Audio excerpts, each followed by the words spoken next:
తెలిసింది. ఆ కేసులో భాగంగానే టీడీపీ నేతలు వాళ్ళ అనుచరులు కొంతమంది అరెస్టులు కూడా జరుగుతున్నాయి. అయినా సరే శవ రాజకీయాలు వైసీపీకి అలవాటుగా మారింది ఎన్నికల వేళలో అని చెప్పి టీడీపీ నేతలు అంటున్నారు. అంటే తెలుగుదేశం పార్టీ ఎమ్మెల్యేలకు కానివ్వండి, నాయకులకి, కార్యకర్తలకి వావి వరుస లేకుండా పోయి, అంటే నీచంగా, కీచకంగా, ఒక కీచుల్లాగా, దుర్మార్గులు, ఏంటిది,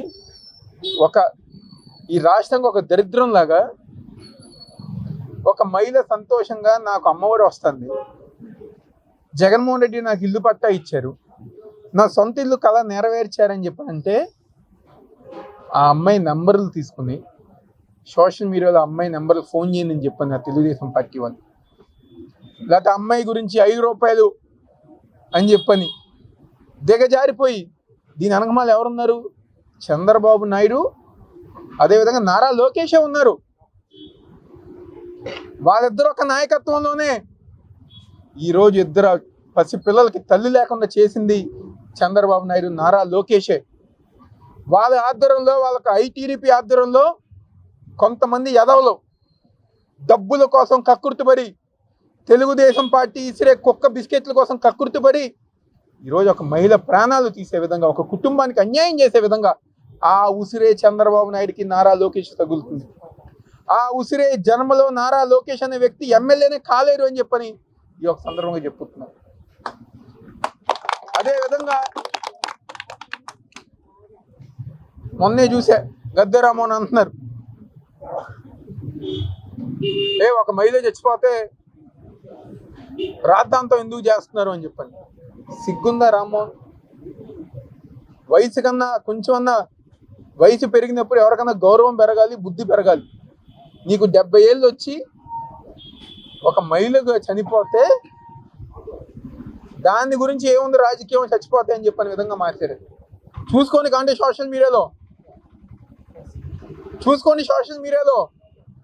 స్వయాన గద్దె రాము అని అన్న మాటలు, చచ్చిపోతే ఏంటి రాద్ధాంతం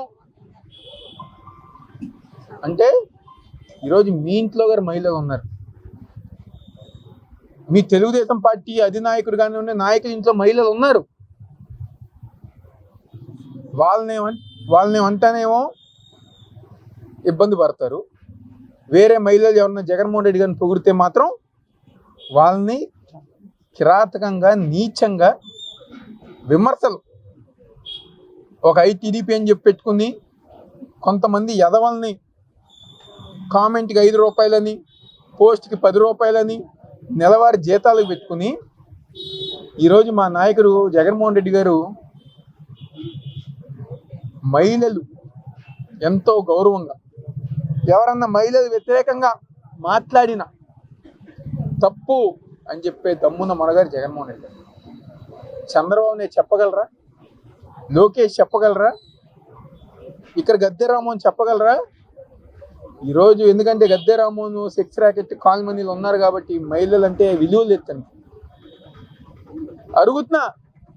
నేను మొన్నగారి సమావేశాలు చెప్పా, నువ్వు బెట్టింగ్లు ఆడతావు అని చెప్పి నేను ప్రమాణం చేస్తా, నువ్వు చేయగలవా ఆడవు అని చెప్పని. నువ్వు రోజు ప్యాకాట్ ఆడతావు అని చెప్పని నేను ప్రమాణం చేస్తా, నువ్వు ప్రమాణం చేయగలవా, నువ్వు ఆడవు అని చెప్పని. నువ్వు కాల్ మనీలు చేస్తావు, కాల్ మనీకి డబ్బులు తిప్పుతావు అని చెప్పి నేను ప్రమాణం చేస్తా, తిప్పట్లేదని చెప్పి నువ్వు ప్రమాణం చేయగలవా? కాబట్టి ఈరోజు చంద్రబాబు నాయుడు అయినా, నారా లోకేష్ అయినా, గద్దె రామ్మోహన్ అయినా ఈరోజు మహిళలంటే విలువ లేకుండా కిరాతకంగా, నీచకంగా వీళ్ళందరూ గారు ఎవరేస్తున్నారు. ఏది ఏమైనా కుటుంబానికి జగన్మోహన్ రెడ్డి గారు అండగా ఉన్నారు, వైఎస్ఆర్ కాంగ్రెస్ పార్టీ అండగా ఉంది, ఆర్థిక సాయంగా చేశారు.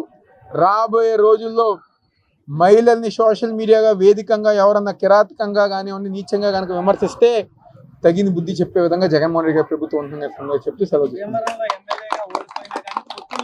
బీజేపీతో కానీ అటు టీడీపీ తోటి పొత్తులు కుదర్చడంలో సక్సెస్ అయ్యానని పవన్ కళ్యాణ్ వ్యాఖ్యానిస్తున్నారు. అంటే నాకు అలాగే తాను ఎమ్మెల్యేగా గెలిచి ఉంటే కనుక మొన్న భీమవరంలో జగన్ కి వేరే రకంగా ఉండేది అని కూడా అంటున్నారు.